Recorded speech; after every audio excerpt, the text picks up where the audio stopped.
그들과 조약을 맺은 후 사흘이 지나서야 그들이 이웃에서 자기들 중에 거주하는 자들이라 함을 들으니라. 이스라엘 자손이 행군하여 셋째 날에 그들의 여러 성읍들에 이르렀으니 그들의 성읍들은 기브온과 그비라와 부에롯과 기럇 여아림이라. 그러나 회중 족장들이 이스라엘의 하나님 여호와로 그들에게 맹세했기 때문에 이스라엘 자손이 그들을 치지 못한지라. 그러므로 회중이 다 족장들을 원망하니 모든 족장이 온 회중에게 이르되 우리가 이스라엘 하나님 여호와로 그들에게 맹세하였은즉 이제 그들을 건드리지 못하리라. 우리가 그들에게 맹세한 맹약으로 말미암아 진노가 우리에게 임할까 하노니 이렇게 행하여 그들을 살리리라 하고 무리에게 이르되 그들을 살리라 하니 족장들이 그들에게 이른대로 그들이 온 회중을 위하여 나무를 베며 물을 깃는 자가 되었더라. 여호수아가 그들을 불러다가 말하여 이르되 너희가 우리 가운데에 거주하면서 어찌하여 심히 먼 곳에서 왔다고 하여 우리를 속였느냐? 그러므로 너희가 저주를 받나니 너희가 대를 이어 종이 되어 다 내 하나님의 집을 위하여 나무를 패며 물을 깃는 자가 되리라. 그들이 여호수아에게 대답하여 이르되 당신의 하나님 여호와께서 그의 종 모세에게 명령하사 이 땅을 다 당신들에게 주고 이 땅의 모든 주민을 당신들 앞에서 멸하라 하신 것이 당신의 종들에게 분명히 들리므로 당신들로 말미암아 우리의 목숨을 잃을까 심히 두려워하여 이같이 하였나이다. 보소서, 이제 우리가 당신의 손에 있으니 당신의 의향에 좋고 옳은 대로 우리에게 행하소서.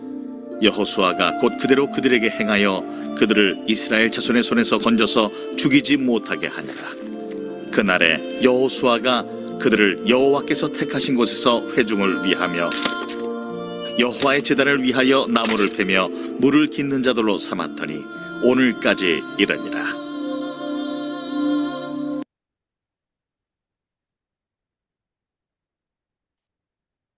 네, 오늘 본문의 말씀은 이스라엘 백성들이 기브온 족속과 맺은 약속을 지키는 말씀입니다. 기브온 족속은 거짓말을 하였습니다. 평화 조약을 맺게 하였습니다.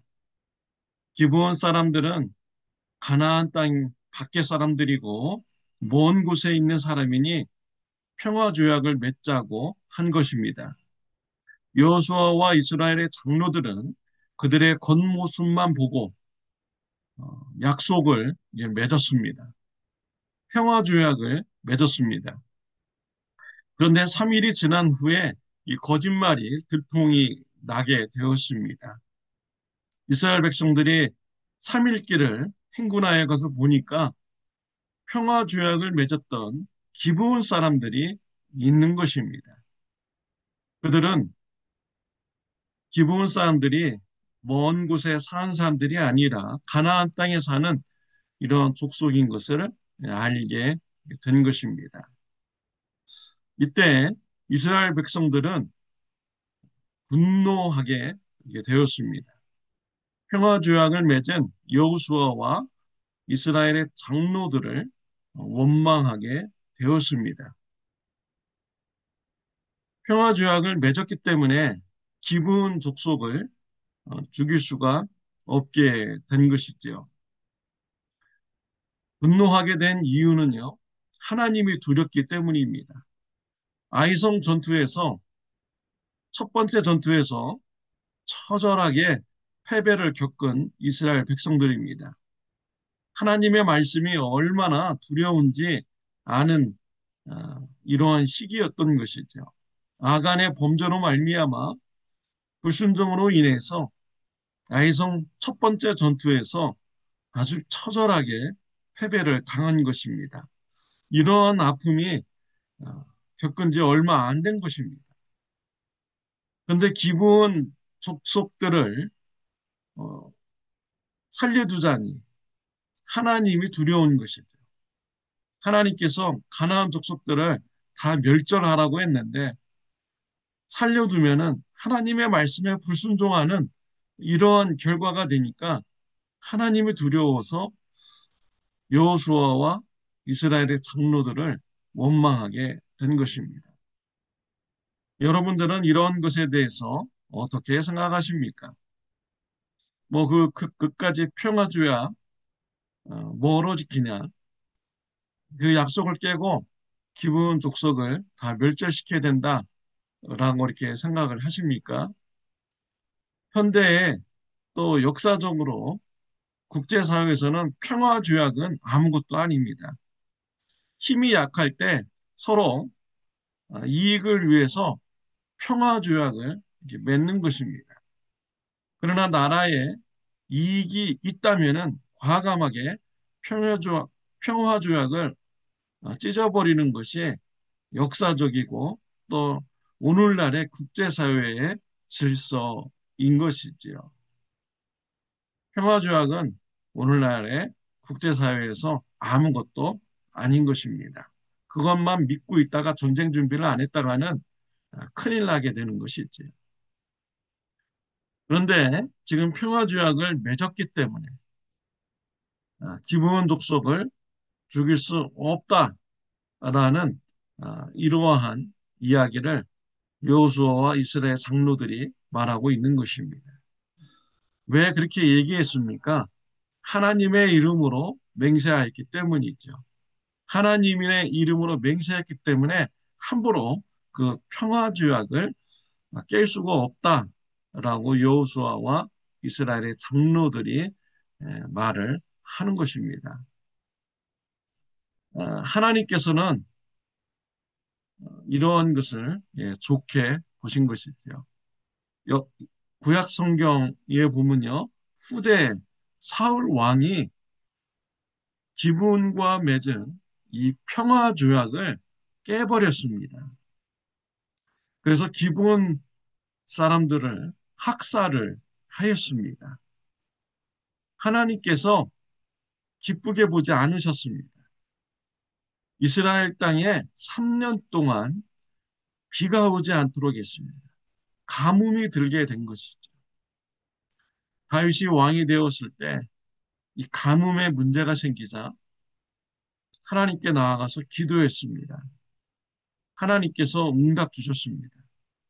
가뭄의 심판의 원인은 사울 왕이 평화조약을 깨고 기브온 사람들을 학살한 이런 죄의 심판이라는 것을 알려주셨습니다.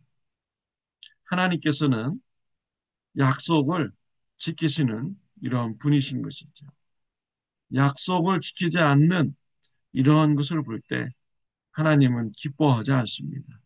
하나님의 이름으로 함부로 약속을 하고 지키지 않는다면 하나님께서 기뻐하시지 않는 것이죠. 다윗 왕은 이러한 하나님의 응답을 듣고 기브온 족속들을 찾아갑니다. 어떻게 하면 좋겠느냐라고 말을 하죠. 그래서 기브온 족속들이 사울 왕가의 사람들을 7명을 내놓으라고 합니다. 그래서 다윗 왕은 사울 왕의 첩의 부인, 사울 왕의 첩의 자녀들 2명과 또 사울 왕의 딸의 자녀들 5명을 내어주게 되죠. 기브온 족속들은 이러한 사울 왕의 자녀 2명과 손자들 5명, 그래서 총 7명을 나무에 매달아서 죽이게 됩니다. 사울 왕의 첩은요, 이러한 자녀들과 손자들의 그 죽은 시체 밑에서 자녀들의 시체들을 지키고 있습니다. 새가 와서 시체들을 뜯어먹지 못하도록 지킨 것이죠. 이러한 소식이 다윗 왕에게 전해지게 됩니다. 다윗 왕이 사람을 보내어서 사울 왕의 자녀와 손자들 시신을 거두어서 장례를 치르도록 해 주었습니다. 그러자 하나님의 진노의 심판이 멈추게 되었습니다. 하나님께서 비를 내려 주셨습니다. 하나님은 그분의 이름으로 약속을 했다면 지켜지기를 원하시는 분이신 것입니다. 하나님의 성품인 것이죠. 저와 여러분들은 이러한 하나님의 성품을 우리가 닮아가야겠습니다. 우리가 약속을 함부로 하지 말아야 되고요. 또 약속을 했다면 반드시 지켜나가는 이러한 믿을 만한 삶을 살아가야 되는 것입니다. 우리 하나님은 약속을 하시면 반드시 지키신 분입니다. 실현하지 않는 분이십니다. 약속을 깨지 않는 분이십니다. 구약에서 하나님은 이사야 선지자를 통해서 고난받는 메시아를 보내주신다고 했습니다. 하나님은 이 약속을 지키셨습니다. 자신의 사랑하는 아들 독생자 예수 그리스도를 이 땅에 보내주셨죠. 예수님이 우리의 죄를 대신 지시고 십자가에서 고난받아 죽으셨습니다. 얼마나 큰 희생입니까? 하나님은 이러한 큰 희생을 치르는 약속을 반드시 지키신 분이셨습니다. 하나님의 약속을 지키심으로써 저와 여러분들이 죄 사함을 받고 구원함을 받게 된 것입니다. 하나님의 성품을 닮아 약속을 지켜나가는 믿을 만한 신앙인이 되는 저와 여러분들이 되시기를 바랍니다. 여호수아는 기브온 족속들을 불렀습니다. 거짓말로 평화 조약을 맺은 것을 책망하였습니다. 목숨은 살려두지만 노예로서 살아가게 합니다. 23절에 보면 그러므로 너희가 저주를 받나니 너희가 대를 이어 종이 되어 다 내 하나님의 집을 위하여 나무를 패며 물을 깃는 자가 되리라 하니라고 했습니다. 거짓말을 함으로써 평화 조약을 맺었으니 거짓말에 그런 심판을 받아야 된다. 너희들은 목숨은 살지만 자손 대대로 이스라엘 민족 가운데서 하나님 성전 안에서 나무를 패고 물을 깃는 이런 종이 되어야 한다라고 하였습니다. 순간의 거짓말로 인해서 자손 대대 종이 되는 이런 심판을 받게 된 것입니다. 거짓말의 죄 얼마나 무섭습니까? 여리고성의 기생 라합은요, 이방인 여인이었지만 하나님을 믿기로 결단하고 나아갔을 때 이스라엘의 민족 중에 한 사람으로 살아가게 되었습니다. 기브온 주민들이 하나님을 믿기로 결단하고 솔직하게 얘기하였다면 이스라엘 민족 중에 한 구성원으로 그들은 자손대대 살아갔을 것입니다. 거짓말을 함으로써 자손대대로 노예로 살아가는 이러한 심판을 받게 된 것입니다.